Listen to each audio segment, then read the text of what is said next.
Amigos del Buen Toreo, sé todos bienvenidos a este nuevo capítulo semanal en el que trataremos de descifrar, de hablar de esos ecos de albero, de esos puros trazos de capote que ejecutan muchos toreros y de ese misterio inagotable que tenemos a día de hoy y siempre en la tauromaquia. Porque en tiempos donde todo va deprisa, hoy queremos reivindicar que el arte a veces debe de tener relojes, el toreo de compás, el toreo de pellizco y de un clasicismo que acaricia el alma de los buenos aficionados. Pero para hablar de verdad de sacrificio y de esa torería que nos ensaya porque viene impresa muchas veces en la genética, tenemos el inmenso lujo de contar con un invitado que es puro sentimiento. Corre por sus venas la sangre de una de las dinastías más veneradas de la historia de la tauromaquia, sobrino nieto del mismísimo faraón de Camas, del maestro Curro Romero, un diestro que asume el reto de defender ese legado incalculable pero con su propio acento, con su propio temple y con su propio duende. Pero en el programa de hoy no solo queremos hablar del hombre vestido de luces que dibuja lances en el ruedo, sino que también queremos destacar de manera muy especial la enorme grandeza del ser humano que hay detrás del esportón. Un matador que nos ha demostrado que la valentía y el corazón inmenso no solo se lucen en la cara del toro, sino que también se pueden lucir en la vida diaria, dando mano a quienes libran batallas invisibles y durísimas. Queremos poner en valor su profundo compromiso social y su incalculable ayuda a las personas afectadas por el daño cerebral. Su sensibilidad, su apoyo constante y su implicación para dar visibilidad a estas causas nos demuestran que la solidaridad y la empatía son sin duda los pasos más hermosos que un torero puede dar fuera de la plaza. Así que hoy nos acompaña un torero de arte, un hombre de un corazón gigante, el matador de toros Ruiz Muñoz, al que le damos las gracias y decirle que es un verdadero honor poder tenerle hoy con nosotros. Muchas gracias a todos vosotros, a todos los oyentes y a ti, Aitor, por las palabras tan bonitas que has dirigido hacia mi persona, tanto como torero como persona. Es un placer Bueno, estar aquí con vosotros. no sé muy arte, José o Pepe. En el mundo taurino me gusta que me llamen José. Lo que pasa es que tú y yo ya nos conocemos hace años, me puedes llamar Pepe. Te quería preguntar, oye, como hacemos con todos, siempre nos gusta conocer vuestra historia. Obvio y evidente es que tu historia, pues, viene de sangre. O sea, seguramente a lo mejor cuando te pregunte, no sé si ahora te preguntaré, ¿no? Y lo conocer un poco, pero a lo mejor no sé si tienes esos recuerdos de infancia o ya desde que uno nace, pues lo palpa y lo vive y lo siente. Entonces, yo te quería preguntar un poco, oye, pues, ¿cómo empieza la historia de Ruth Muñoz en el mundo del toro? Pues la verdad que yo no recuerdo el día que dije quiero ser torero, sino que es una cosa que desde pequeñito. Pero pasa una cosa curiosa y es que siendo mi tío, ¿no? El torero que ha sido, sin embargo en mi casa no ha sido una casa de aficionados reales, ¿no? Mis padres pues han ido a los toros, pero yo sin embargo no fui con mis padres a los toros hasta los 10 años y fui yo el que les obligué, ¿no? Entonces, bueno, en casa lo que sí ha habido siempre, había un vídeo, una cinta de vídeo de maestro Antoñete y de mi tío, y eso a mí me llamaba muchísimo la atención y la veía, mi madre me contaba que en vez de ver dibujitos, pues veía esa cinta hasta que se rompió, ¿no? Y ahí, pues desde siempre, ¿no? Ha sido una cosa que me ha llamado la atención, sobre todo cómo una persona es capaz de frenar a un toro, ¿no? Y me llamaba la atención cómo el público enloquecía, ¿no? Y aquella cosa tan bonita que surgía. Y ahí, pues poquito a poco, fui alimentando mi afición.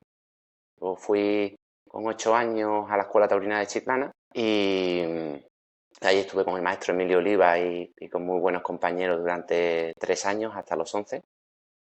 En esa época me aburrí un poco porque no toreaba animales y veía pues que tampoco eso no avanzaba, ¿no?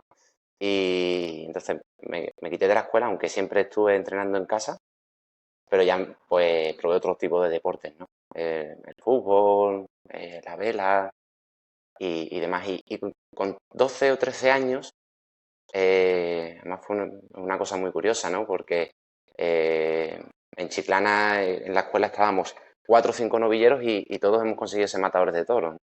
Y eso gracias al maestro Emilio Oliva.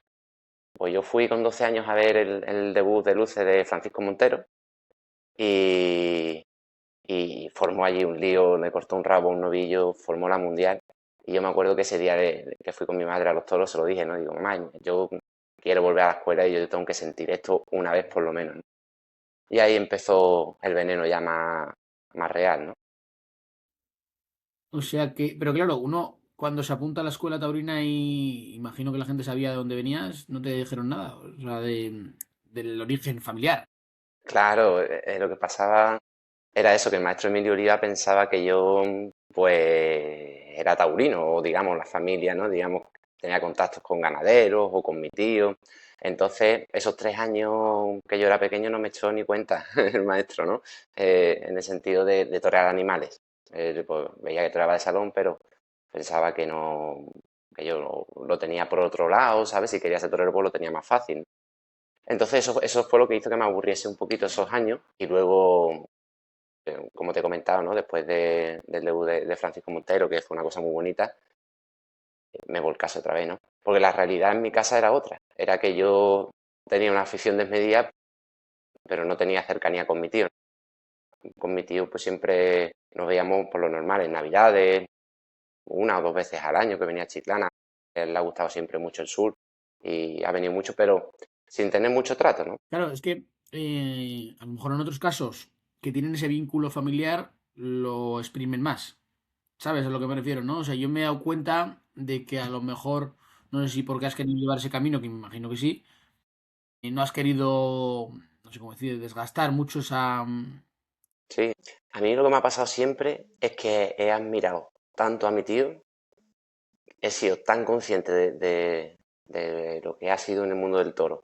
Y luego además que yo soy torero, gracias a esos sentimientos de esos toreros, de esa forma de entender el toreo, que es que ha sido tanto lo que le he admirado que aún teniéndolo al lado, porque los primeros años cuando ya empecé a andar, pues me puso a Gonzalito, ¿no? Una persona de confianza suya me la puso al lado y estuvo muy pendiente de mí, ¿no? Ya una vez pues venía al campo y demás.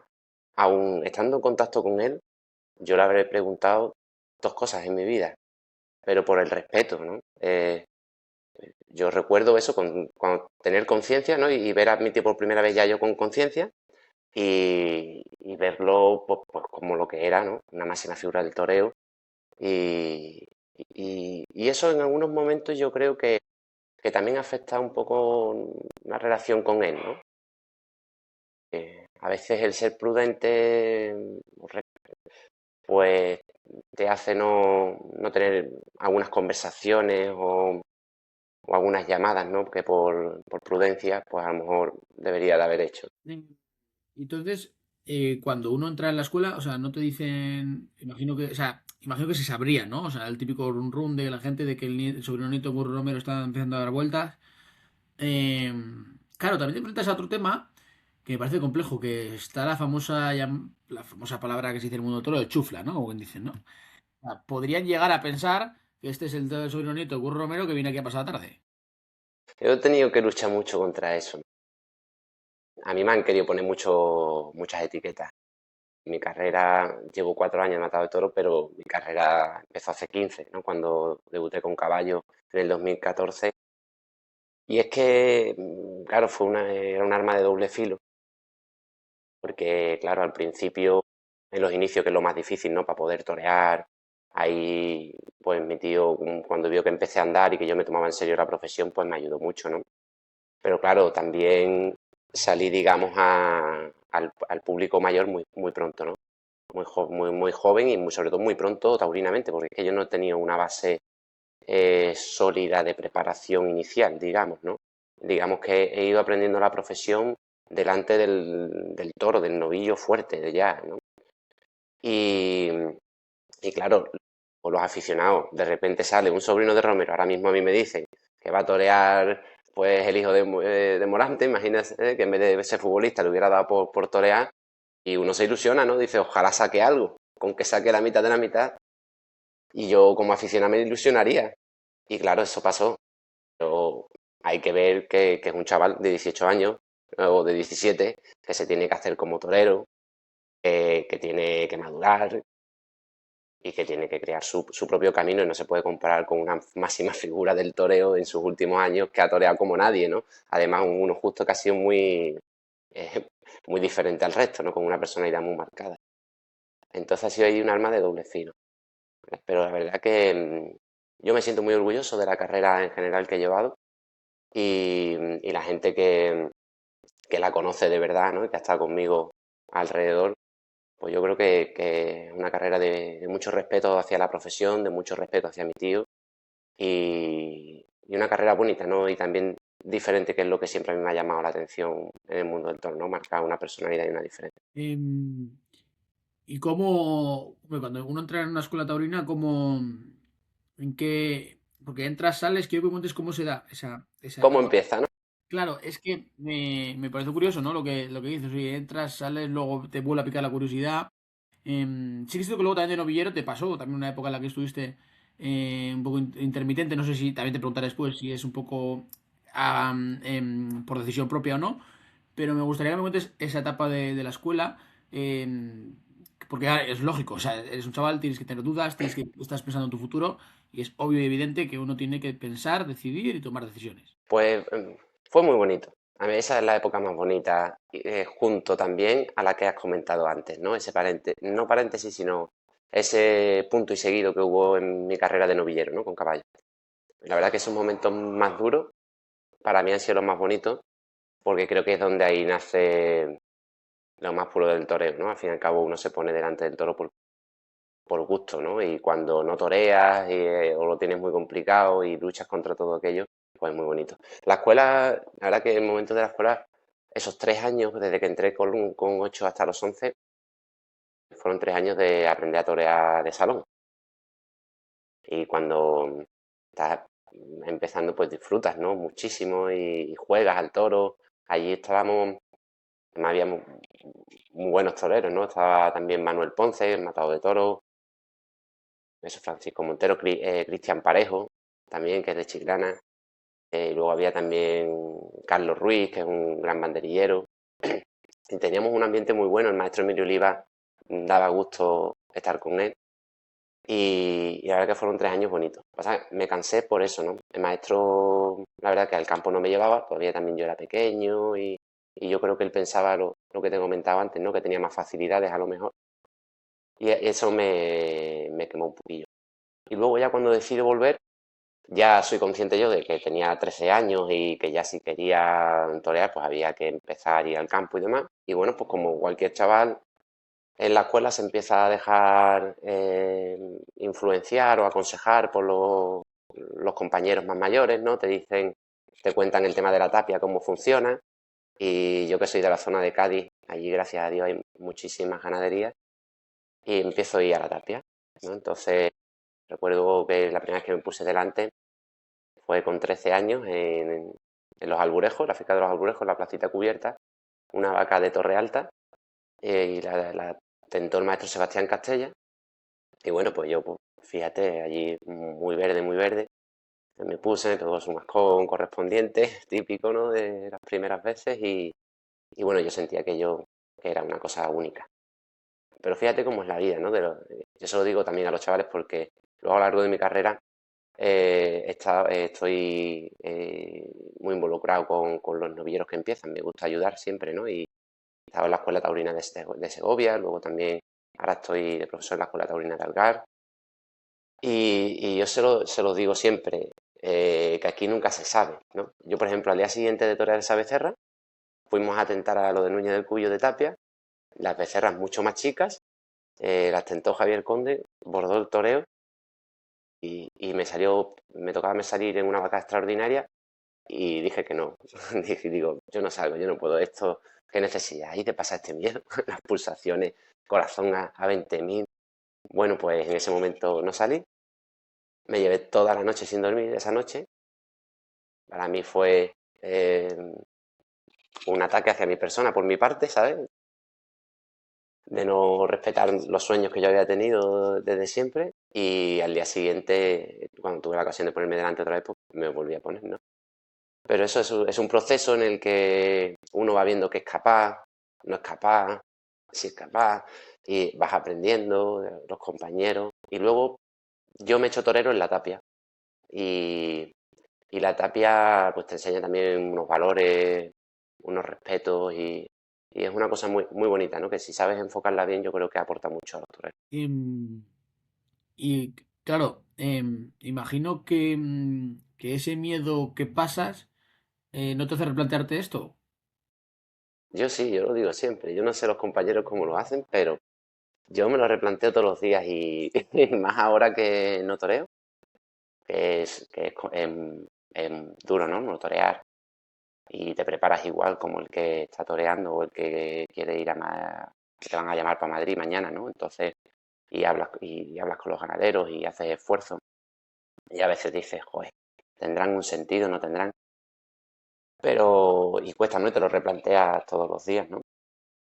Pero es tan grande yo la afición y yo a lo largo de mi vida, al final siempre mi mente y mi ser me ha dicho, tú eres lo que eres, ¿no? Y no puedes renunciar a ello porque es que si no te quedas sin tu persona. Entonces, cuando vienen esos pensamientos, simplemente los naturalizo, porque es normal pasar esos sufrimientos, ¿no? Y, y luego, la verdad es que el toro es una maravilla. Mira, ayer estuvimos en Salamanca y pude torear una becerra muy bien. Y nada más es que es muy bonito, es que nada más que pegarle 2 o 3 muletazos a un toro eh, te da una alegría y una satisfacción. Y si luego tienes la suerte de que ves que al aficionado le ha llegado y le ha llegado el mensaje que tú querías mandar, que eso es complicado, ¿no? Eh, pues te suple todo lo demás. Em, y estos años en los que ya estás sin caballos, ya empezando a torear en los pueblos, ¿cómo gestionas el tema de la presión? Porque imagino que muchos carteles, porque la picaresca del mundo del toro siempre es legendaria en este sentido, pues oye, pues cuando uno torea en un pueblo siempre pone las máximas figuras, las máximas promesas. Y en tu caso estoy seguro de que pondría debajo de tu nombre Escuela Taurina tal, sobrino nieto de Curro Romero. Ponía sobrino nieto siempre, claro. Eh, pues mira, ya empiezo a andar bien en la tapia, ¿no? Digamos. Y luego también pasa una cosa curiosa y es que, vamos, mis padres son profesores y yo estudiaba en el colegio Guadalete de Puerto Santa María y allí estudiaban también todos los hijos de ganaderos. Bueno, pues ahí estaba, yo he estado compartiendo clase con Santiago Domé, con Pablito Guerrero, todos, ¿no? Mis padres le han dado clase a Fermín Borges, a muchos de la zona. Entonces, cuando ya, claro, empiezo a salir, la gente me conocía, ¿no? El sobrino de Romero, no sé qué. Y al principio un poco se lo toman, pues eso, ¿no? A ver este si se pone, no se pone, a ver qué pasa. Y hay un invierno, en el 2010, que ya empezó a salir a los toros en la tapia y ya se crea un ambiente bueno entre los profesionales. Oye, mira que aquí el chavalito este de Romero se la pone, ¿no? Y quiere ser torero. Ya el maestro Emilio Oliva me hace debutar un domingo de resurrección del 2011, una novillada goyesca en Chiclana, y el día un mes antes, llamo a mi tío y le comento, ¿no? Tito, yo ya voy a debutar, ya me veo preparado, te voy a pasar unos vídeos a ver si los puedes ver, porque no había parado todavía ningún animal en mi vida, ¿no? Ni había matado, ni había toreado con el capote apenas. Entonces, para ver si me podía echar una mano para echarme por lo menos una becerra antes del debut. Y vio los vídeos, me acuerdo perfectamente de la llamada, estaba en el cuarto de baño y me llama mi madre, qué chito curro, qué chito curro. Y nada, me dice, oye, bebé, pues ya sabes colocarte, se ve que ya tienes soltura, que venga, vamos a ir a tentar a casa de una amiga, lo de Rocío de la Cámara, y fuimos a tentar el día, 2 o 3 días antes de la novillada, lo de Rocío. Tuvo el maestro Espartaco, el maestro Pepe Luis, echamos un día maravilloso, la becerra muy buena, y pude torear una vaca muy bien. Y ahí mi tío se ilusionó y entonces llamó a Gonzalito al de las mismas y dijo, oye, que tienes que bajar a venir a ver a mi sobrino torear. Y tuve la suerte luego en el debut que embistió el novillo y lo toreé muy despacito. Y Gonzalito, que era una persona muy apasionada del toro, un romántico de los que quedan muy pocos, ¿no? El hombre que en paz descanse ya, pero un aficionado que el que la ha conocido sabe la intensidad y la pasión que le ponía a todo, ¿no? Entonces se volvió loco conmigo, se ilusionó porque le cogió ya también, él estaba ya quitado de esto, ¿no? Y se ilusionó muchísimo y ahí arranco y claro, empiezo a torear todas las novilladas por arriba puesto como está esto, aquí en Andalucía las novillas sin caballo son todo de la escuela y entonces pues no, nos fuimos para arriba. Entonces estuve 3 años toreando sin caballo, donde tuve triunfos importantes en Valladolid y ahí ya empecé a crear un buen ambiente entre los profesionales y demás, pero toreé poquito. Toreé en 3 años que estuve sin caballo, toreé 15 novillas sin caballo. Eso es muy, muy poco. Además, luego Gonzalito era de la mentalidad antigua de que toros en el campo no se matan, antiguamente no se mataban. Y yo recuerdo, tengo la anécdota también siempre de que cuando fui a debutar a Sevilla, a mí me gusta ir a los sorteos. Y cuando fui al sorteo y vi salir los toros por allí, y a un serio digo, estos son los toros más grandes que me voy a poner yo en mi vida. Y vengo a debutar con un caballo aquí en Sevilla. Y es la primera vez que me voy a poner delante de un toro de verdad. Fueron unos años muy bonitos, pero yo sentía que había muchas miradas puestas. Yo con 18 años, ilusión de pa'lante, ¿no? Con todo. Pero faltaba ahí, ahora con el tiempo lo miras y se hicieron locuras un poco, ¿no? Por mi parte también. O sea, imagino que la presión es lo que quizá te llevó un poco a, no sé, a estar en no lo cómodo que uno quisiera estar. Bueno, más que la presión, sobre todo a lo largo de los años, cuando fue pasando, ¿no? Ya debuto con caballos, en Sevilla sale todo muy bien, se crea muy, muy buen ambiente, toreo en el puerto, también las cosas bien, toreo una novia en Santander televisada. Y ese año, es que claro, después de la novia de Santander se creó un ambiente extraordinario y empecé a medirme con compañeros que tenían un nivel ya de madurez mucho más avanzado que el mío, ¿no? Y, y bueno, entonces yo tiré mucho de corazón y había tardes que pasaba pues, un poco como los antiguos, ¿no? Había tardes muy buenas que cuajaba los toros y otras tardes que me cogían, ¿no? En mis primeras 2 temporadas me pegan 3 cornadas graves además y claro, o tardes de que no estaba bien, ¿no? Con algunos toros ya hubo un momento que ya yo no lo veía, ¿no? Cuando iban pasando los años con caballos y claro, se iban acabando las balas y ahí te costaba, ¿no? Decías tú, esto se me va, ¿no? Luego ya te das cuenta que con el tiempo que esto es paciencia y mucho trabajo, ¿no? Y que las carreras pues tienen sus altibajos, los toreros tenemos que tener paciencia para cuajarnos, tenemos que conocernos a nosotros mismos para potenciar nuestras virtudes y esconder nuestros defectos y claro, pues ahí a poco uno aprendiendo en la Universidad de la Tauromaquia. ¿Y en estos años nunca te planteas el hecho de meter Romero por alguna parte del apellido o por la parte del tema del respeto que tenías era lo que te hacía echarte para atrás? Era, bueno, yo siempre también por respeto a mi padre y, y mi forma de ser, que soy una persona sencilla, yo me llamo como me llamo y así me anuncié, ¿no?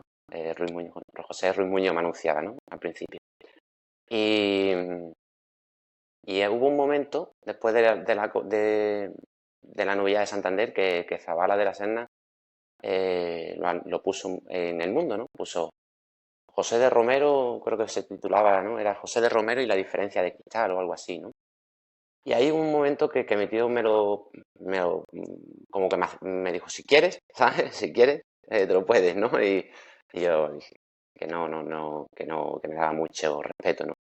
Y luego, después del toro de la Vuelta a Ruedo en Sevilla, en la corrida de 6, ahí también varias crónicas en las que me llamaban José Romero y ahí también estuve hablando con mi tío y hay un momento que ahí lo pensamos. O decidí seguir las cosas como estaban. Porque yo creo que después de tantos años en esa lucha de novillero, que la gente me conociera por mi nombre, ¿no? Y no por ser sobrino de, y que empezaran a verme como un torero pues diferente, ¿no? Con esos mismos, a lo mejor mismos conceptos, pero con mi propia personalidad. Yo creo que estábamos consiguiendo ya eso. Entonces, creo que teníamos que mantenerlo, ¿no? En mitad de la faena hacemos un alto para hablarte de un auténtico tesoro de nuestra tierra, la colmena de Doña Melosa, el lugar donde la miel sigue haciéndose como siempre, 100% natural, pura, sin aditivos y con ese respeto absoluto por las abejas y por el campo que tanto valoramos. Más de 100 años de tradición avalan un producto que sabe a dedicación, a oficio y a sostenibilidad. Cuando eliges la colmena de Doña Melosa, eliges apoyar a una empresa local que cuida lo suyo y lo nuestro. Descubre su miel y todos sus productos en lacolmenadedoñamelosa.com. Me gustaría también que me cuentes desde tu prisma la tarde de Santander, porque es de esas tardes que uno, yo, pues por desgracia todavía no era aficionado al mundo del toro en aquella época, pero es de esas faenas que toda la gente habla al pasar los años, ¿no? Pues se habla de esa, pues por supuesto se habla de la de Dalia de Manzanares en Santander, perdón, en Madrid, se habla de otras muchísimas faenas en Sevilla, en Bilbao, en Pamplona, etcétera, etcétera, ¿no? Entonces a lo largo de la vida de los aficionados, pues siempre hay, pues cada temporada, tres, cuatro faenas que quedan en la memoria, ¿no? Y esa faena de Santander queda tan en la memoria que tú, si por ejemplo googleas Ruiz Muñoz, te deriva a esa tarde, directamente. O sea, te salen fotos de aquella tarde. Que si me equivoco, yo creo cuando buscaba fotos era azul marino, yo creo que puede ser, ¿no? Un Em, verde, un verde. Perdón, verde. Y, joder, o sea, son tardes y puntuales que quedan en la historia, ¿no? Y creo que esa tarde no sé si ha sido la más importante de tu carrera, por supuesto, habrá habido muchas más. Esta respuesta no creo que me la des ahora porque te la haré al final. Esta pregunta, que es la clásica que hacemos a todos, pero imagino que esa tarde marcó un punto de inflexión. Sí, no tanto en mi persona. He tenido, como has dicho, tardes que me han marcado mucho más, muchísimo, que me han hecho ser el torero que soy gracias a esas tardes. Pero sí me marcó mucho mi carrera. Ahí fue, me empezó a conocer todo el mundo. Y como dices, pues han pasado, fíjate, 12 años, ¿no? Y todavía, por suerte, hay veces que voy a algún tentadero, me encuentro algún aficionado así, me lo recuerda, ¿no? Y es muy bonito, fíjate que es que han pasado 12 años ya. La verdad que fue, para mí, solo tenía esa tarde ya. El día de antes toreé en el puerto de Santa María y había toreado con Lama de Góngora y José Garrido, una novia de Torre Estrella. Lama de Góngora ese día indulta a un novillo de Torre Estrella y José Garrido le corta dos orejas a un novillo que yo lo vi desde el callejón asustado, diciendo, Dios mío, lo que están haciendo esta gente. Y yo, el segundo novillo mío lo cuajo con el capote de los novillos que he toreado bien de verdad, y además el puerto es una plaza con mucha sensibilidad, y allí se creó un ambiente muy bonito, ¿no? Pues fue, cuajé con el capote. Y fui a brindarlo a Rocío de la Cámara expresamente, además, le brindé el novillo, y a la hora de encerrarlo se mató contra el burladero. Llegó, lo tocaron, no le pegué ni un muletazo. Entonces lo hizo así, se chocó y se murió. Y en aquel entonces el empresario no quiso, como había salido todo aquello muy bien, todos estaban a hombros menos yo, pues se acabó la novia. Y yo subí toda la noche sin dormir en la furgoneta, sin dormir y pasando un trago porque solo tenía eso, la noviada del día siguiente, no tenía nada más. Y toreaba también con Garrido y Fernando Rey, dos toreros que estaban en un momento extraordinario. Y bueno, en cuanto vi que obedecí un poquito por allí, la verdad que me olvidé, ¿no? Del cuerpo y toreé como de salón, lo sentía, ¿no? Lo bonito que de esa época, ¿no? Cuando uno empieza, es que la inocencia y te hace torear con mucha pureza, ¿no? Y cuando salía un novillo embistiendo y uno se entregaba, surgían cosas bonitas. Em, y ahora quiero que me cuentes un poco qué sucede en ese tramo en el que de repente, pues oye, ya no se ve a Ruiz Muñoz de los carteles, de repente desaparece y luego vuelve y vuelve bien. O sea, volviste, además recuerdo varias faenas muy importantes en la zona de Segovia, sobre todo yo recuerdo varias.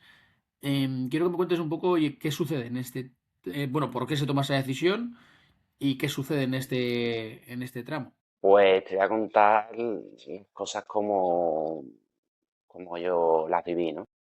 y es que yo en ningún momento me quito. Yo toreo, como te digo, el primer año de noviero con caballo toreo 9 novillas picadas. En el 2015, en el 2014, justo la última novillada, me pega una cornada muy grave en la cara. Me tiene todo el invierno en el hospital con 3 operaciones y demás. Y la segunda temporada con caballo toreo otras 9 novilladas, en la que también tuve también una cornada grave en Sevilla. Y al año siguiente ya solo tenía Madrid. Entonces me presento en Madrid, principio de temporada, no embiste la novillada, pero bueno, la maté, no pasó nada, pero no es que no embistió. Voy a Sevilla, mato un novillo de Rocío de la Cámara, me pega una cornada también, lo mato al novillo con la cornada pegada, pero no puedo matar a mi segundo novillo y encima encumbró a Joaquín Galdós ese novillo, ¿no? El segundo mío fue un novillo extraordinario que le cortó 2 orejas. Y luego ya voy a Madrid en agosto, me ponen y ya no tenía nada más. Y claro, ya había pisado toda la feria de novilladas, no tenía nada más. La presión por parte de Gonzalito era muy fuerte, ¿no? Decía que, bueno, pues era el momento, si no ya uno para su casa. Y claro, pues yo fui un poco a Madrid ya casi vencido, la verdad. Yo decía, mira, pues tiene que pasar algo. Si no pasa nada, pues me tengo que ir para mi casa. Y claro, nosotros los toreros que nos vestimos no podemos ir ya vencidos desde casa. Y claro, salió un toro muy complicado, bueno, un toro muy malo, de Antonio Ordóñez, el segundo, de mi lote, al que no me pude poner, no me puse. Y estuve muy, muy mal, ¿no? Yo pinché al toro varias veces y allí la gente se enfadó con razón, ¿no?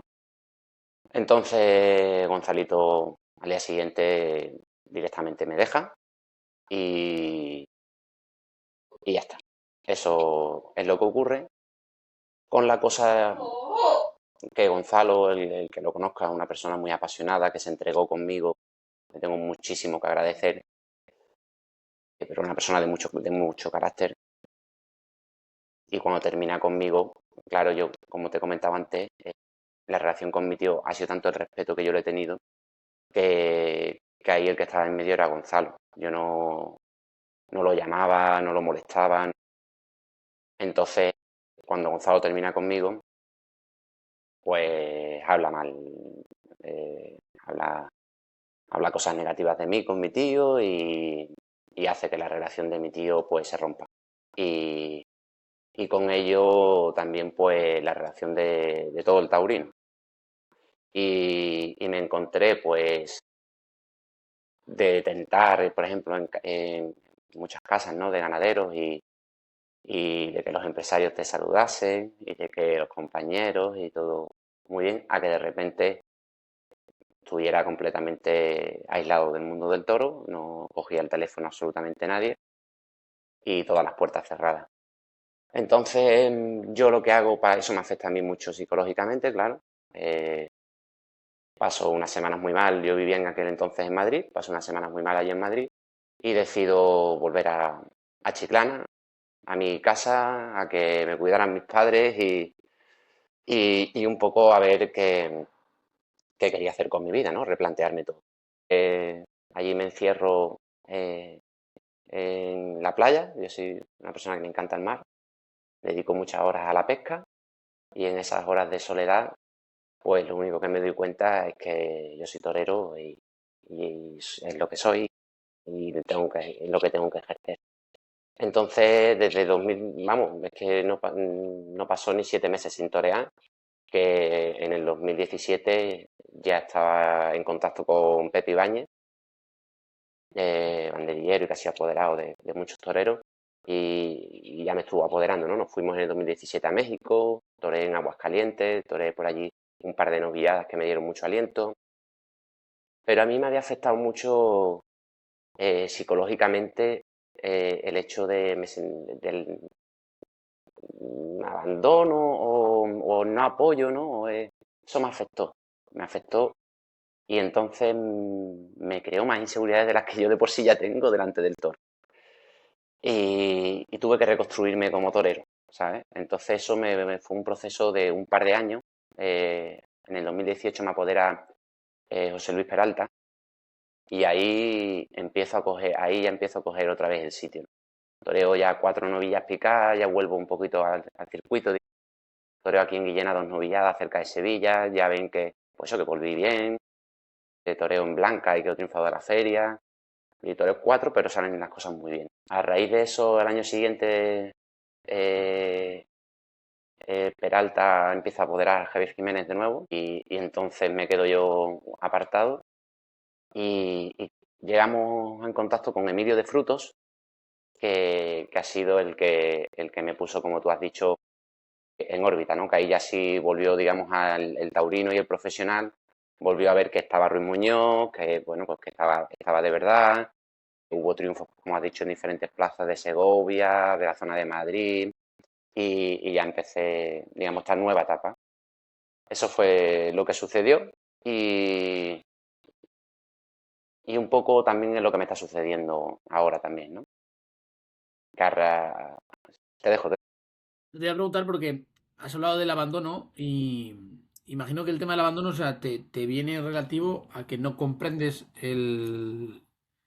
te quiero preguntar, ¿eh? Por eso, ¿no? Yo imagino que es porque no comprendes el hecho de que se haya deteriorado tu relación con tu tío cuando igual puedes considerar que no ha habido nada malo con tu tío, con tu tío abuelo. Claro, claro, ya no es el hecho de no torear, ¿no? Porque, oye, uno está mal o para tu casa, ¿no? Castigado. Eso es así y eso me parece perfecto. Eh, pero, hombre, una cosa es quedarte en tu casa y otra cosa es que se te cierren las puertas y incluso se te le quite el habla, ¿no? Entonces, bueno, yo tuve que hacer un trabajo que gracias a la gente que tengo alrededor, pues no ha sido tan duro porque he sentido mucho cariño por parte de esa persona que me ha hecho estar también aquí donde estoy, que es Miguel Aranguren. Eh, pero hemos hecho un trabajo muy grande durante esos años para que la gente cambiara la mentalidad que tenía de mí, ¿no? Sobre todo los profesionales y mi tío, ¿no? He tenido la suerte de poder volver a tener la relación incluso más bonita que la de antes, pero claro, hemos tenido que pasar ese desierto, ¿no? Esos años. Pero bueno, yo creo que la vida pone todo el mundo en su sitio y bueno, estoy muy orgulloso de cómo he llevado la relación con mi tío y me siento muy orgulloso de tenerlo al lado. Porque cuando se deteriora, imagino que se deteriora porque se hace eco, quiero pensar, o se pone en duda tu profesionalidad. Así es, Me he imaginado, ¿eh? O sea, no tengo ni idea porque la verdad que yo aquella época, como digo, todavía no estaba metido en el mundo del toro, pero más o menos me he imaginado que iban por ahí los tiros, ¿no? Y eso es bastante doloroso cuando, oye, pues a veces puede ser verdad, otras veces puede ser que no lo sea. claro, es doloroso sobre todo porque, hombre, puede ser verdad en el sentido de que pues todos nos equivocamos, ¿no? Y más cuando uno es joven, ¿no? Pues puede meter la pata y yo la he metido en muchas ocasiones, eso es así. Eh, pero cuando un chaval está entregado a una profesión, desde los 15 años se va de su casa, deja todo, no tiene nadie, no tiene amigos, no tiene pareja, no tiene nada y dedica tu vida entera al toro, eh, puedes tener tardes en las que estás muy mal, pero habrá que buscar el porqué, ¿no? Pues habrá que intentar corregir eso, ¿no? Intentar meterse en la cabeza del torero. Claro, ahora ya con los años te das cuenta de las cosas como el proceso que tiene, ¿no? Y hay que pasarla para luego darse cuenta de ello. Em, quiero que me cuentes un poco cómo se da esa etapa con Emilio de Frutos, porque sí que es cierto que yo recuerdo que toreaste en muchas plazas que tenían un sabor peculiar, porque eran plazas, algunas que decías, y yo recuerdo alguna por ahí por la zona de Segovia, Soria, que era alucinante, o sea, plazas que eran pues de las de hace pues 100 años, que no tenían ni tendido, que eran Sí, de hierba o con césped, pues montaña, ¿no? Y ves los vídeos por ahí, que me acuerdo que Miguel Aranguren me los mandaba, y era súper peculiar, o sea, un ambiente como retornar, ¿no? Volver hacia atrás, volver a ver esa época del toreo antiguo toda la vida, que no sé si también te vino bien para reencontrarte contigo mismo. Puesto que son las que te hacen regenerarte y te hacen vivir las cosas con mucha más pasión, con mucha más importancia, que es la verdaderamente la que tienen, ¿no? Ayer me decía Mario, ¿no? Un novillero que yo siempre intento llevar al campo, ¿no? A compañeros que están empezando, me decía, Pepe, es que se nota que tú estás yendo al campo no a prepararte, sino a aprovecharlo, ¿no? Como si fuera una...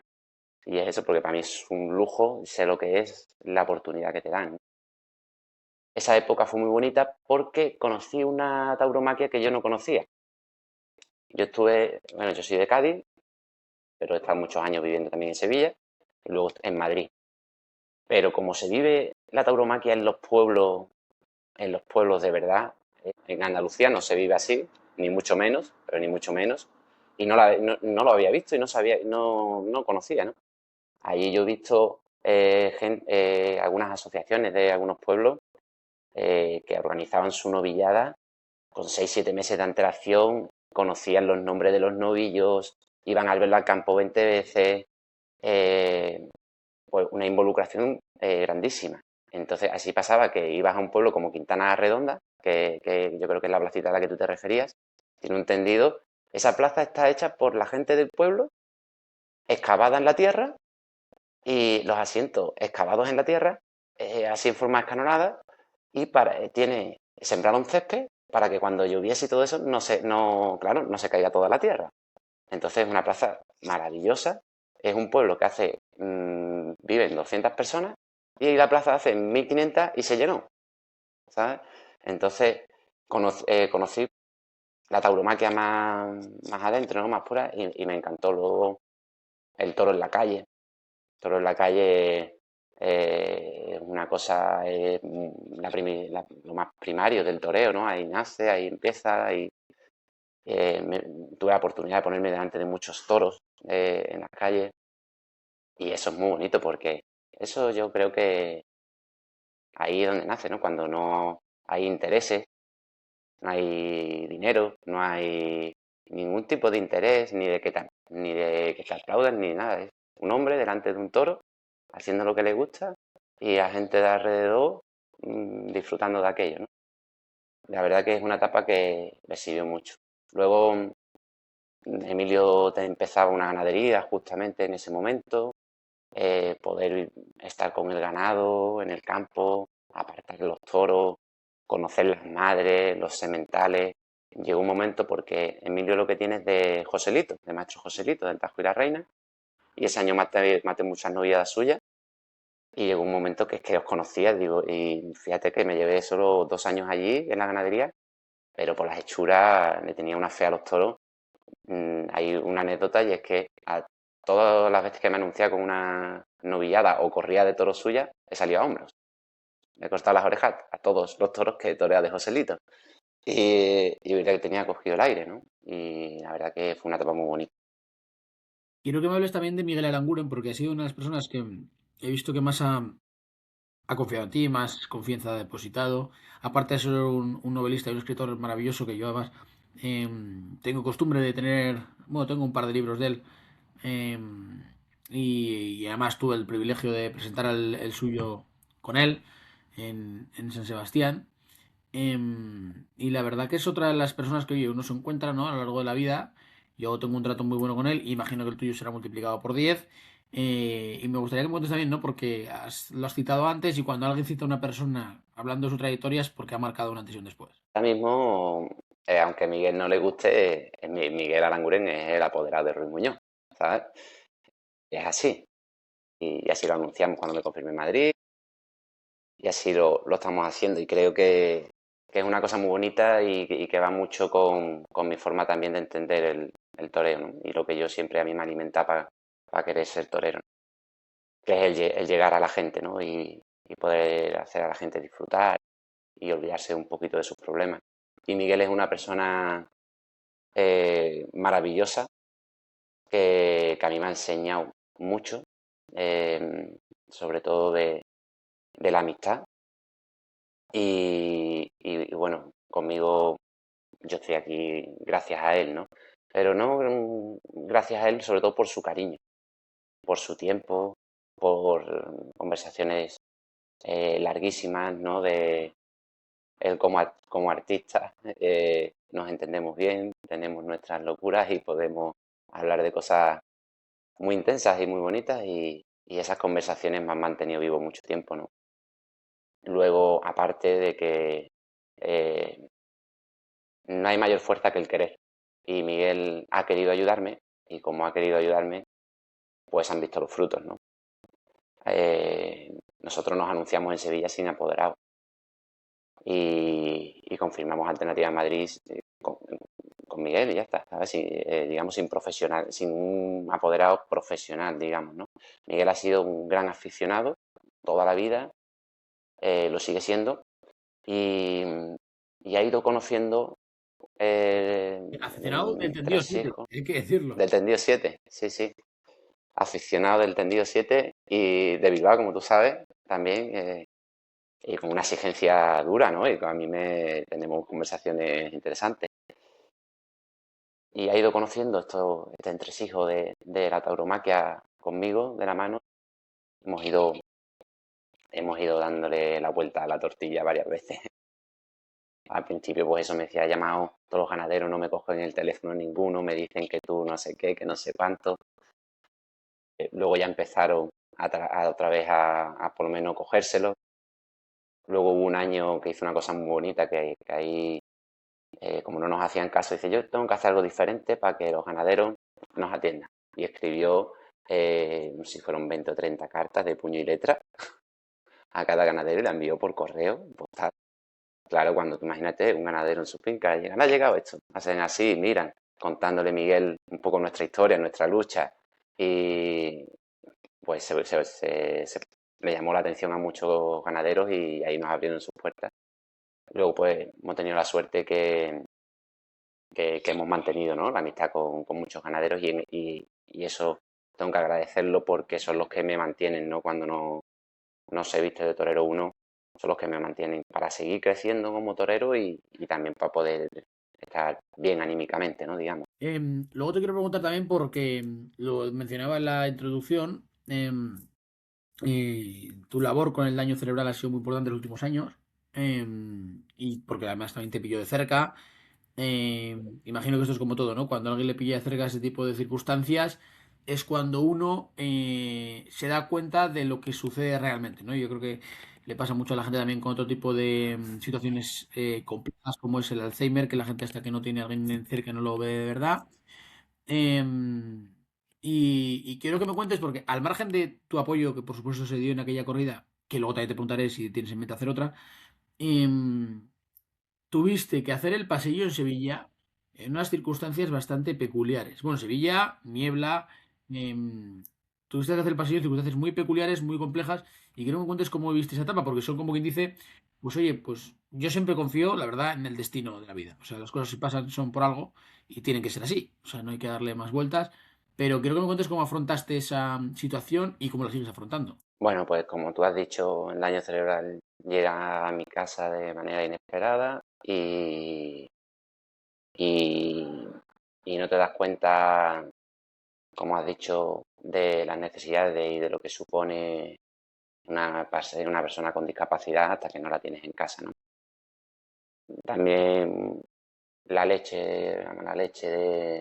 del momento en el que pasó, en el sentido de los jóvenes, de mi mujer y con dos niños, pues complicó mucho el día a día como torero.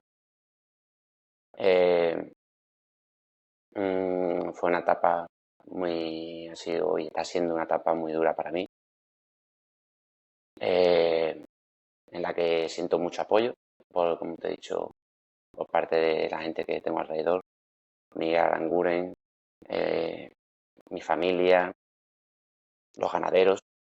Y, y bueno, yo tenía que seguir toreando sí o sí, Aitor, porque como sabes, en el mundo del toro es muy difícil poder torear y justo yo venía de dar la vuelta al ruedo en Sevilla y venía a ponerme, digamos, en la línea, ¿no? Para poder salir, ¿no? En la línea de salida. Y, y claro, pues tenía que seguir toreando. Entonces, bueno, pues toreé la corrida de toros de niebla y, y claro, cuando pasan estas cosas, yo que soy un torero que me muevo por sentimientos, me muevo por emociones, se suele ver reflejado delante de los toros, ¿no? Entonces, cuando eché un invierno muy bueno personal, profesionalmente, la tarde de niebla, por ejemplo, fue una tarde muy importante, ¿no? Eh, luego toreé también un festival en Arcos, pude torear un novillo muy bien de Fermín y, y eché un invierno muy bueno. De hecho, las cuadrillas y mi gente alrededor, todos tenían la certeza de que en Sevilla lo íbamos a arreglar. Y yo lo decía, hay que esperar, hay que esperar, hay que esperar que aquí tienen que embestir los toros también. Y ya sabemos lo complicado que es una plaza como Sevilla. Y bueno, pues pasó lo que tenía que pasar, como tú has dicho. Y es que yo fui a Sevilla esa segunda tarde un poco como Madrid, en aquel entonces, como te dije, ¿no? Con la presión de que tenía que pasar algo sí o si no, no iba a poder sacar mi familia adelante, ni económicamente, ni personalmente, ni nada, ¿no? Para mí, yo pensaba en ese momento que era una cosa trascendental para mi vida, pero, pero, pero exagerada, ¿no? Entonces sale el primer toro de Fermín, toro un oblón, sin más, bien con el toro, lo pincho, pero no pasa nada, el toro no sirve, sin más, ¿no? No pasa nada. Y ya te hace estar hasta tu segundo toro, nada más que pensando, tiene que pasar algo. Sale el segundo toro, el toro en el capote lo hace muy mal y aún así le pego lances y voy para adelante con el toro. Y en banderillas el toro lo lidió Lili, hizo cosas horribles el toro. En banderillas el toro Fermín, ese toro fue un toro malo, que no es excusa, ¿no? Pero a mí me derrumbó aquello. Cogí la muleta y antes de pegarle un muletazo ya sabía que no iba a solucionar mi vida ese día. De hecho, ya sabía y pensaba, digo, pues ya está, otra vez a tomar por saco, otra vez, otra vez fuera, ¿no? De esto. Y, y eso fue lo que pasó. Pues vino el toro, se me vino al pecho, un atragantón allí como pude, eh, y ahí perdí los papeles, me acordé, vamos, sí, perdí los papeles, me acordé de mi familia, de mis hijos, y digo, a mí este toro no me va a matar, a mí este toro no me mata. A mí me matará uno que pueda pasármelo por las tibias 2 o 3 veces muy despacio y que yo vea que aquello puede berrear. Ese sí me va a matar. Pero uno que me quiera arrancar la cabeza y que no voy a arreglar aquí esto, a mí ese toro no me mata. Y eso fue. Puse precauciones para que no me tocase. Y ya está. Eso pasó.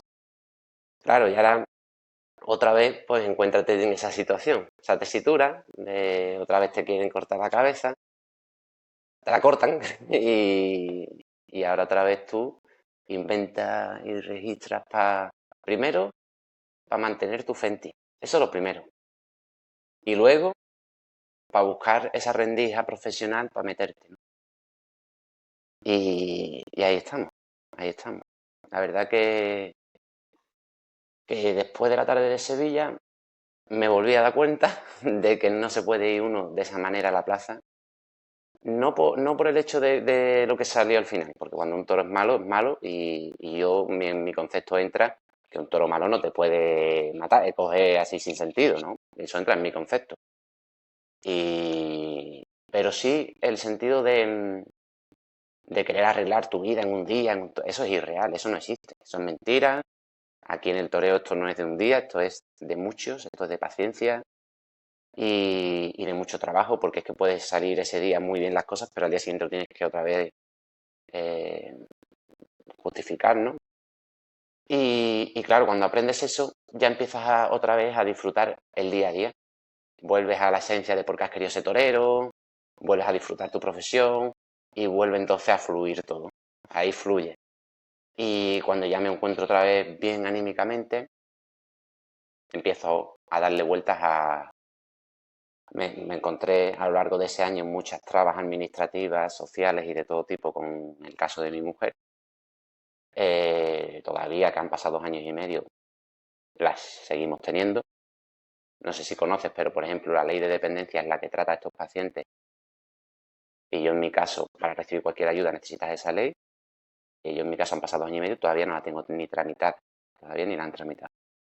Hablamos de que hay unas carencias para todo este tipo de pacientes muy grandes. Mi mujer ha sido una persona siempre muy activa socialmente y yo desde que pasa todo esto siempre pensaba, ahí tengo que hacer algo. Y cuando ya me recupero de lo del palo de Sevilla, pues digo yo que soy torero. Y aquí, ¿cómo que puedo hacer? Digo, pues mira, vamos a hacer esto. Vamos a encerrarnos con 4 toros y vamos a hacerlo a beneficio del daño cerebral. ¿Por qué encerrarme yo solo con 4 toros? Porque iba a marcar, ¿sabes? Es una cosa llamativa, ¿no? Un tío que viene de Sevilla, de un petardo gordísimo, que le quieren cortar la cabeza, que se ha llevado 6 meses sin nadie escucharlo, que haga así, diga, para adelante de repente, de la nada, voy a matar 4 toros, yo solo y con la infanta y con todo el mundo del toro puesto ahí los focos, pues era una apuesta muy grande.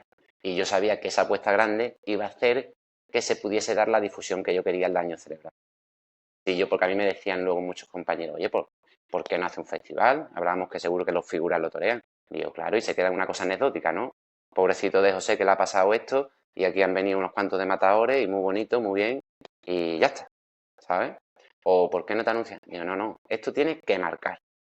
Tiene que ser una cosa.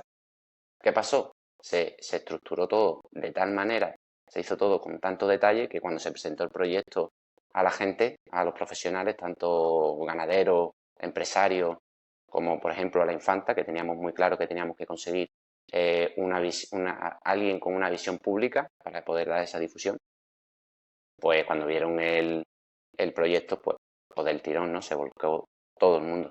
Entonces se consiguió que se estuviera hablando del daño cerebral, que el director de la Asociación de Daño Cerebral apareciera en todos los medios de comunicación. Durante 2 meses estuvimos en televisión española, se ha hablado de nosotros en el programa de Sonsoles, estuvimos también en el Ola, estuvimos en toda la prensa y eso era por arriesgar mi carrera, que yo ahí arriesgué no mi vida sin también, sino yo ahí iba todo, mi carrera y todo.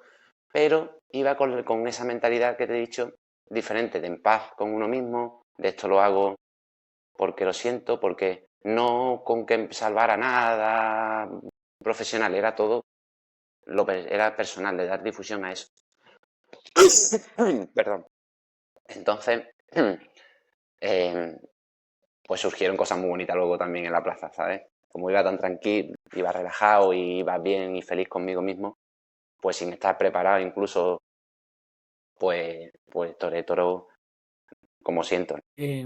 Además, lo que dices, o sea, recuerdo que tuvo una difusión tremenda, os encargasteis además de que la tuviera, porque sí que recuerdo Claro, que tuvisteis gente, porque encima es una plaza de toros muy pequeña, en el sentido de que, oye, pues para la prensa más fuerte, por así decirlo, no hay cabida, y además recuerdo perfectamente, ¿no? Que nos hicisteis llegar a todos los medios fotografías, crónicas, o sea, fue aquello que me acuerdo que estaba muy bien tratado. Y ahora te quiero preguntar cuál es la mentalidad de los próximos años, si tu idea es hacer esta corrida de toros como una cosa fija, año tras año, si va a ser en las mismas plazas, en la misma plaza que la última vez, y a lo mejor le quieres dar otro formato, cuál es la idea de Ruiz Muñoz. pues como te digo, Aitor, la verdad que hay muchísima necesidad, sobre todo en el tema de estos pacientes, ¿no? Hay ciertas enfermedades que gracias a muchas personas que se han preocupado de dar difusión, pues la verdad que ahora están bastante bien atendidas, ¿no? Y es un gustazo ver eso, ¿no? Pero el tema del daño cerebral coge un campo de enfermedades muy grande, desde ictus, desde todo tipo de accidentes cerebrovasculares, cardiovasculares, todo tipo, ¿no? Y coge personas. El problema de estos pacientes es que si tienen alguna mejoría, viene después de una rehabilitación muy intensa de diferentes campos, utilizando el campo de la logopeda, utilizando el campo de la terapia ocupacional, de neurofisios, bueno, de plasticidad, diferentes. Se requiere de un equipo, de un cuadro y de un equipo médico especialmente dedicado a esa persona. Y se requiere el primer año, porque los campos neuronales, la capacidad de plasticidad neuronal, que es la capacidad de nuestro cerebro de crear nuevas ventanas neuronales, solo se consiguen en los primeros meses, después del año. Entonces, la seguridad social no cubre esa rehabilitación. Claro, te dicen que como es... a mí el otro día me lo dijeron, me quedé blanco, vamos. Fui a la rehabilitadora para cambiar la silla de mi mujer, ¿no? La silla, una sillita de ruedas que estaba mal hecha y la tienen que hacer de nuevo. Y cuando estoy en la sala de espera, veo un cartel donde aparece toda la rehabilitación que mi mujer tiene en un centro privado. Es toda la que te he comentado, logopeda, neuro, terapia, no sé qué. Y le pregunto a la rehabilitadora de la Seguridad Social, oye, aquí tenéis toda la rehabilitación que hace mi mujer, ¿qué tengo que hacer para que venga aquí a hacerla? Y me dice textualmente, no puede recibir esta rehabilitación puesto que no tiene una enfermedad con caducidad. ¿Sabes? Porque no tiene enfermedad con caducidad. Bueno, este tipo de pacientes, La caducidad ¿sabes? se refiere a que no tiene solución. No, a que como no tiene caducidad, como puede durar todos los años que Dios quiera, pues no se da rehabilitación. O sea, claro, o sea, no tiene rehabilitación porque como no sabemos si algún día va a acabar o no va a acabar, pues, es terrible. Mira, tú tienes, por ejemplo, cualquier cosa. Yo qué sé, cualquier tipo de enfermedad y te la tratan. Tienes un problema de rodilla y te Claro, dan porque tiene fisio. cura, por así decirlo. ¿Cómo? Claro, porque tiene cura y saben que cuando acaba el Claro, tratamiento tiene una solución.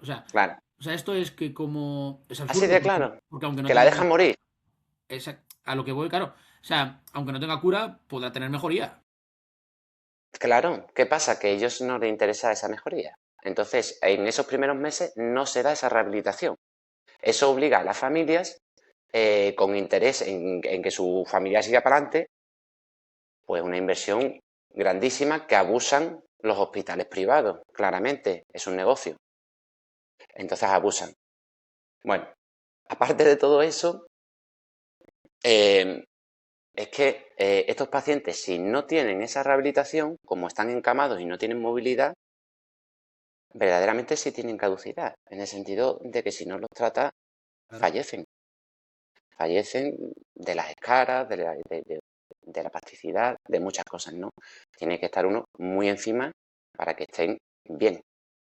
Entonces, mm, nosotros las asociaciones, por ejemplo, de daño cerebral, y yo, por ejemplo, con el tema este de la difusión del daño cerebral, no queremos ayudas, sino queremos que hagan lo que tienen que hacer y punto. No es más, es cubrir como se cubren otras cosas, ¿sabes? No es más. Encima hay leyes supuestamente que hacen que se cubran, pero esas leyes no llegan, son de mentira. Está la ley de dependencia. Ahora, estamos ahora mismo en una sociedad que está todo informatizado, que está... tú eres Aitor de Logroño, ¿no? ¿O de dónde Bilbao. eres? Bilbao. De Bilbao. Eso. Estás tú en Bilbao, yo estoy aquí en Sevilla y estamos aquí grabando el podcast y va a quedar de categoría. Y está todo informatizado. Bueno, pues ¿cómo puede ser que un paciente de estos, que para tener, por ejemplo, una atención de 2 horas diarias por una enfermera necesitas tener la ley de dependencia, cómo un paciente no sale ya directamente del hospital con su ley aprobada? Es que yo, cuando toreo, a mí me da de alta y de baja del paro en un segundo la empresa. Lo hacen solo, eso es un segundo. Porque no se puede meter si se sabe claramente que es una enfermedad de por vida, porque esto no se hace desde el hospital y sale todo tramitado. No que yo tengo 2 años y medio, 2 años y medio, sin tener la ley de dependencia.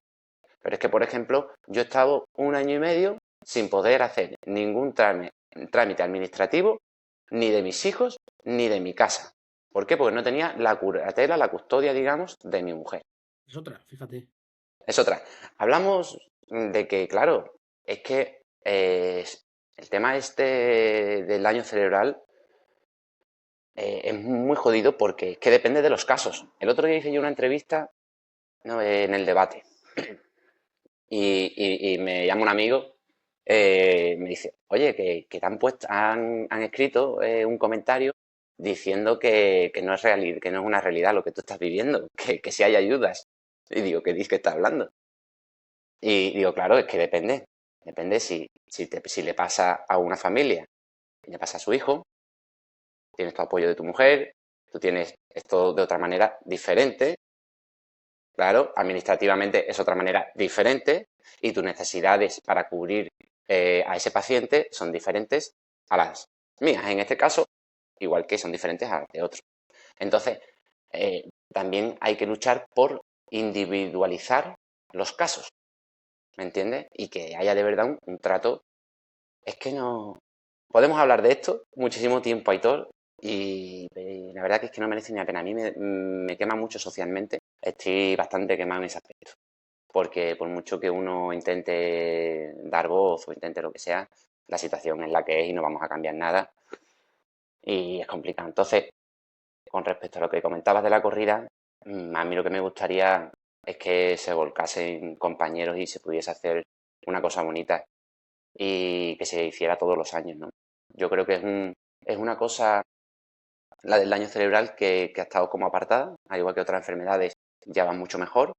El daño cerebral está apartado y creo que tenemos una oportunidad ahora, gracias a lo del año pasado, de que todos los años tengamos una fecha en la que se hable, ¿no? Y para eso el mundo del toro es maravilloso y yo se lo decía a los directivos de daño cerebral, digo, tenéis que aprovecharlo, tenéis que aprovechar esta difusión que se ha dado y os tenéis que poner a trabajar, ¿no? Ojalá viniese una figura del toreo y me dijera, José, voy a torear la corrida de toros. Y le digo, pues yo, maestro, entonces no la toré. Porque yo no hice la corrida del año pasado por torear yo, ni estoy hablando aquí el tema del daño cerebral por montar una corrida y torearla. Estoy aquí para dar difusión al daño cerebral. Ojalá, ojalá después de esta entrevista la vea algún matador de toro con fuerza y me diga, José, no te preocupes, que esto está hecho. Ojalá. Pues fíjate, ahí sería extraordinario. Como decía antes, este tipo de cosas o te las cuentan o las tienes que vivir para conocerlas. Porque de verdad, si yo a mí no hubiera hablado contigo de esto, no tendríamos ni idea. También, por supuesto, estoy por hecho que muchos medios tratan de que ese tipo de cosas no salgan porque pasan a tener conflictos con las administraciones y con otro Y tipo no de... interesa, es que no interesa. Es que, pero no, un paréntesis, Aitor, que es que no interesa en la sociedad que se ha creado, el dolor no existe, no quieren que exista, lo quieren camuflar. Igual es lo que nos ha pasado a los taurinos estos últimos años, pero que la vida es esta, la vida es dolor y es seguir para adelante, y por eso el toro es tan grande, porque en una tarde de toro se ve todo. En una tarde de toro se ve todo lo que puede vivir una persona en una vida, a ver, en una tarde de toro. Además, que esto te ha pasado a ti y mañana le puede pasar a cualquiera. Y que además todos tenemos una persona con daño cerebral. Tú has dicho lo del Alzheimer. Pero es que, por ejemplo, ¿a quién no ha tenido su abuelo con un ictus? Claro. ¿Eh? Pero es que, ¿qué pasa? Que lo tenemos normalizado. Cuando es una persona mayor, llega a tu abuelo a cierta edad, le da el ictus, bueno, pues ya tenemos que poner a alguien que lo cuide, pum, pum, es lo normal, está normalizado, o se encarga un hijo, no sé qué. Es como entra dentro de la normalidad. Pero cuando pasa a una persona de 20 años, una persona de 30, es toda la vida de cuidados, ¿sabes? ¿Cómo se tiene eso? Bueno, yo, por ejemplo, del tema de abuelos, también teníamos una gran amiga aquí, vecina nuestra, que no podía subir ya a su casa por las escaleras de lo mayor que estaba, ¿no? La ley de dependencia no llegaba, le aprobaron la ley de dependencia, pidió a la mujer una sillita para subir a su casa de estas eléctricas y se la montaron la semana que murió. Y ahí está, es que encima lo peor, Aitor, es que ahí está la sillita. Ahí está el dinero gastado de la seguridad social para nada. Porque no Porque hicieron su trabajo en su momento la gente. Eso. imagino, y esta es una pregunta quizá más personal, quiero pensar que no, pero en la sociedad en la que vivimos hoy en día, y más con lo que viene saliendo últimamente de eutanasias y tal, espero que no te hayan propuesto nada de esto. Bueno, es muy gordo lo que nuestra... Eso es muy gordo, la verdad. Lo que nos pasó a nosotros fue gordo, porque nuestro hijo, a Ana le pasó esto en el parto de nuestro segundo hijo, y esto lo cuento, yo no quiero dar pena a nadie ni nada, porque aquí pena ninguna. Aquí tengo a mi mujer enfrente mía que está para comérsela, ¿sabes? Y mis dos niños que son dos fenómenos. Entonces, esto que lo sepa la gente, que lo cuento para, porque esto se tiene que saber, este tipo de cosas, ¿no? Bueno, y porque yo defiendo la vida y el amor. Y yo creo que eso, por eso el Señor ha mandado esto que estamos viviendo. Bueno, en la semana 12 de gestación, de embarazo de mi mujer, le detectan a nuestro hijo una hidrocefalia, que es una inflamación cerebral de los ventrículos cerebrales. Y nos dicen que es muy pequeño, hablamos 12 semanas, que todavía es como una lenteja. Tenía, el pobrecito tenía más cabeza que cuerpo. Y nos dicen que no es compatible con la vida. En mi religión no entra eso, no entra el aborto, y en la de mi mujer tampoco. Y nosotros rezamos con mucha fe porque ese niño sanara. Y durante el embarazo se le van haciendo pruebas a lo largo del embarazo. Siempre nos dicen durante todo el rato que, incluso de manera ofensiva y agresiva, ¿no? Que tenemos que abortar, como diciendo, oye, ¿cómo vais a traer a un niño que puede estar así de mal, ¿sabes? Bueno, pues va pasando, se van haciendo pruebas, van saliendo todo normal, hasta que bueno, la semana 34 de gestación, ¿eh? Semana 34. Vamos a la Seguridad Social y nos dice que todavía, si queremos, podemos abortar. Y yo le digo, pero hombre, usted no está viendo que estamos en la semana 34. Lo sabemos de la semana 12, ¿cómo vamos a abortar? Un sinsentido. Nace mi hijo y mi hijo nace sano, con la mala suerte que a mi mujer le pasa lo que le pasó por un sangrado y tuvo dos paradas. Vale. Y ya se queda con el daño que tiene. Pero mi hijo nace sano.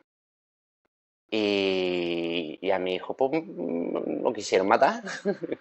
Menos mal, gracias a Dios, que nos iluminó y está en nuestra vida y no entró eso en nuestro caso. Pero ¿qué soy yo para quitarle la vida a ese niño? Porque su padre soy yo y tengo el deber de criarlo.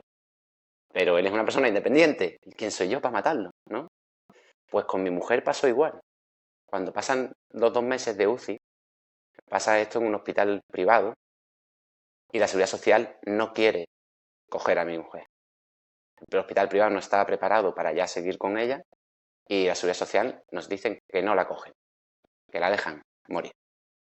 Bueno, movemos cielo y tierra, molestamos a todo el mundo posible y conseguimos que la aceptaran, ¿no? Y nos mandan a la planta de paliativos, ya, digamos, para eso. Y me dicen, llego un día allí y me dicen, le vamos a retirar la tráqueo, si ella tenía traqueotomía en aquel momento, vamos a retirar la traqueotomía si vive bien y si no, se muere. No hacemos nada. Y me dicen, y no tienes nada que decir. Es decisión nuestra. No puedes decir absolutamente nada. O sea que ya con lo que tú me has dicho, no es que me ofrecieran la eutanasia, Te la imponían. sino que me dijeron que me la mataban. ¿Vale? Porque en ese momento mi mujer todavía dependía de una máquina. Ahora no. Es decir, eso me la mataban. Porque ahora mi mujer aquí está más sana que yo. En la situación que estoy, pero está más sana que yo. ¿Sabes? Entonces, pues, ¿qué me obligó la Seguridad Social? A tener que coger a mi mujer y llevármela a un privado en el que el ingreso mensual, pues es una millonada. Imposible. ¿Mm? Y así está la sociedad, Aitor. Así. Fíjate, la verdad que José, te quiero dar las gracias por escucharte vuestras cosas, porque, como digo, vivís a alguien muy de cerca y tenéis que tener el valor para contarla, porque habrá mucha gente que lo vive y no lo cuenta porque no quiere. Y de verdad que, oye, que es una cosa que, oye, ojalá, como decís antes, esto lo escuche algún torero, porque doy por hecho que a la administración le da un poco igual, porque es gente que tiene su puesto fijo y pasa a meterse en jaleo, ¿no? Está claro. Mm, Pero oye, ojalá algún matador de toros, a poder ser en figura, pueda llegarle esto y puedan organizar algo. Que además creo que cuando este tipo de cosas se hacen con cariño, normalmente suele salir bastante bien. Incluso yo creo que estarías dispuesto a, aunque no sea toreando, pero a ayudar administrativamente a organizarlo, a Hombre, claro. gestionarlo. Entonces, bueno, oye, pues, esto pueda llegar, ¿no? A ese tipo de personas, ¿no? Y puede hacer una cosa, pues, oye, pues bonita en una plaza de toros de cierta relevancia también, ¿no? A poder ser. Para finalizar, te quiero hacer unas preguntas que me quedan un poco vacías, ¿no? Después de lo que hemos escuchado, pero son las clásicas que tenemos que Vamos a hacer. hablar de todo lo que es lo que hemos venido a hablar, ¿no? Pero bueno, también te digo que realmente ese tipo de cosas nos sirven para ver lo que realmente es importante. Con todo que hay un mundo para el mundo. Sí, yo te lo quiero agradecer porque es importante, ¿no? Que la gente sepa, yo creo Hombre, que es la gente en verdad mucho, lo sabe. mucho más importante que el mundo del toro, que el mundo del fútbol, que el mundo de lo que sea, ¿no? Al final la vida es la vida. Y, y a mí, además, quiero hacer un paréntesis, a mí no me gusta, el que me conoce lo sabe. Yo soy una persona antisocial, entiendo, tengo compromisos, eso sí, tengo mucho compromiso con la sociedad, tanto socialmente como también taurinamente, y de hecho ahí está que a mí mi madre me dice, este año lo estás abordando, nada más que tentaderos benéficos y galas y ya está. Digo, sí, mamá, pero hay que torear, hombre, hay que torear el toro. Ah, llegue pronto también, hombre. Además entiendo que también te viene bien para liberarte un poco, ¿no? Oye, pues estar pues ese momento de descanso, ¿no? También porque, a ver, yo entiendo que todo lo que haces lo haces con amor, ¿no? Pero también desgasta. Entonces, Mucho. entonces también entiendo que esa parte también es fundamental. Claro, yo el toro es mi único escape que tengo ahora mismo, ¿no? Digamos, y la forma de expresarme, de poder relajarme y de poder gritar, digamos, delante de los animales. Y estoy encontrando un momento muy, muy feliz como torero y estoy sintiendo cosas delante de los animales que no había sentido nunca y ojalá se la podamos hacer muy pronto. Ojalá. Pues mira, te voy a hacer las dos preguntas clásicas. La primera te voy a pedir a ver si te puedes. Siempre es frío en frío. Es una pregunta que es un poco trampa. Que es que me contéis la cosa más extraña que os ha pasado en la Plaza de Toros. Vamos a ver, vamos a ver. La cosa más extraña. La verdad que es que en una plaza de toro, como tú sabes, te habrán contado de todo, ¿no? Hombre, mira, aparte de lo que me cuento, o sea, yo lo he visto, ¿no? Yo recuerdo también, pues eso, pues toreros. Además, yo me acordaré siempre de un torero en las Platos de Azpeitia, no recuerdo bien, que es platos muy pequeñita, muy bajita, Sí, el tirarle el abanico y el devolverlo a la señora que se le había tirado, se lo sacó de la plaza, ¿no? O sea, veo cosas curiosas, anécdotas que suceden. Yo me acuerdo de que torero que también lo contó, que le tiraron una nevera, le tiraron una nevera que cayó en el callejón y. es que justo cuando lo has dicho, se me ha venido a la mente del tirón una cosa, pero es un poquillo así regulín, ordinaria, digamos. Y es que una novia sin caballo en Soria, que además son muy bonitas, no sé si las conoces, son los viernes de toros en Soria, que Sí, es que está la una gente en el sitio. fiesta, allí dando la vuelta al ruedo. Una mujer me tiró un tanga allí con el número de teléfono. Y se me ha venido, se me ha venido a la mente antes cuando has dicho, porque a mí me pareció que hay una locura, ¿no? En su momento. Mira, una cosa extraña, una anécdota que a mí me pareció curiosa, curiosa y de un peligro bastante grande. Salió en una novillada en el Casar de Guadalajara, un novillo, creo recordar que era Ángel Luis Peña, al compañero Felipe, no me recuerdo el apellido, novillo con caballo. Sale el novillo y le da como un pequeño infarto, empieza el toro a temblar, y cae rodado, rodado. Pero las patas boca arriba, ¿eh? Allí el toro no se levantaba, y allí una pitadera gorda, una cosa allí que no.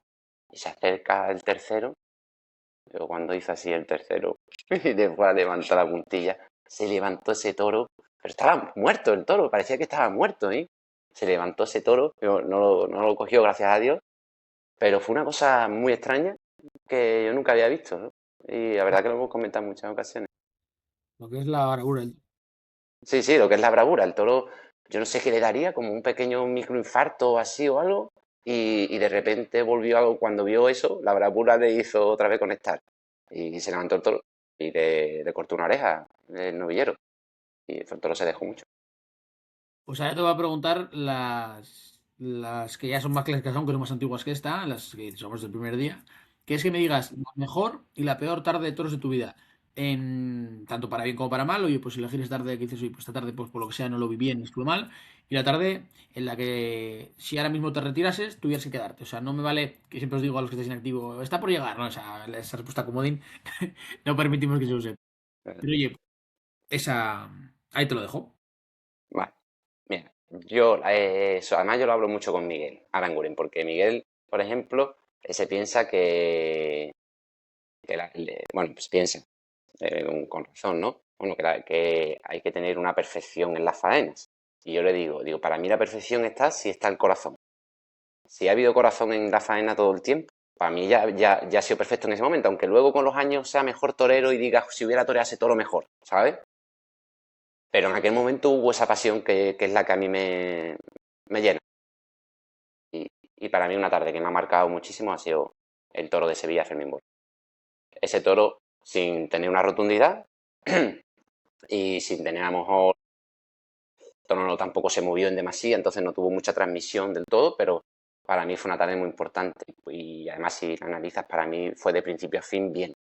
A mí cuaje el toro. Para las limitaciones que yo tenía en ese momento, tan técnicas, digamos, y de torear. El toro le pego lance, en todo momento con el capote lo toreo por chicolina, lo llevo al caballo por lance, le vuelvo a hacer un quite, lo empiezo del tirón en los medios a torear, lo toreo con la mano izquierda, con la derecha, lo mato. Y claro, ten en cuenta mi presentación de matador de toro en Sevilla, después de 7 años sin pisar Sevilla. La última tarde había recibido una cornada en esa plaza. 7 años sin pisar Sevilla. 5 años sin hablar con mi tío. Y llega ese día un solo toro y tienes que medio arreglar aquello. Y coge y lo arregla. Para mí fue una cosa, y poder torear, que a lo mejor le pegué muletazos como yo siento de verdad despacio, le pegué 10. Pero 10 en Sevilla y eso berrea aquello fue para mí muy bonito. O sea, la tarde que a mí más me ha marcado, ¿no? Yo digo, me retiro y esa tarde me marca muchísimo. Bueno, sin olvidar la de Guillén, que ahí sí que fue corazón todo.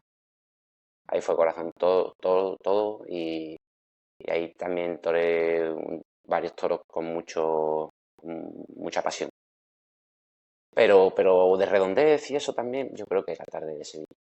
Y la peor tarde, no te diría de los petardos.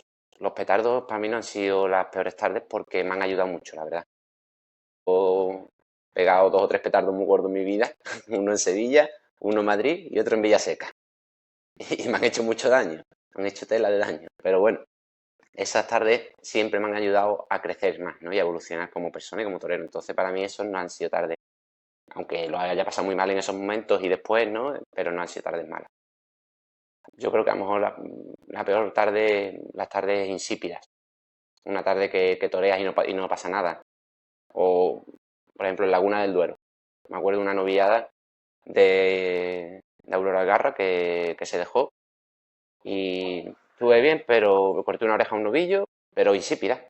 Y como te he dicho, yo me muevo por sentimiento.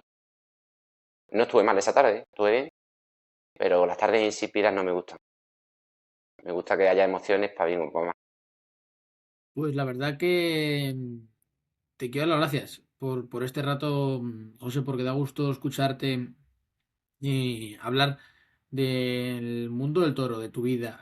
La verdad que, como quien dice, espero que Miguel no me escuche esto porque entonces me quitará la idea, pero te tiene que hacer un libro. Porque es una vida diferente, peculiar, distinta, por supuesto. Porque mira, al margen oye, de la vida, por supuesto, taurina, la vida social, la vida personal, tienes una historia peculiar que da gusto escuchar. Que, como decía en la introducción, hay que ser torero en la vida y torero en el ruedo, ¿no? Y creo que en tu caso se cumple a la perfección. Así que de verdad te quiero dar las gracias por este rato, porque de verdad, escucharte es un auténtico placer. Tenía muchas ganas de hacer esta entrevista, de decírtelo. Siempre ha sido la típica entrevista que tenía en mente hacerla y nunca te escribía. Y digo, a ver cuando tenga un hueco le escribo y la sacamos porque sabía perfectamente por lo que te conozco, por lo que cuenta también Miguel, que iba a tener como que dice, su contenido. Así que de verdad que muchísimas gracias Y oye, ojalá esta entrevista para lo que sirva sea para eso que hemos hablado antes del tema de que, oye, se puede hacer algún festejo para el daño cerebral.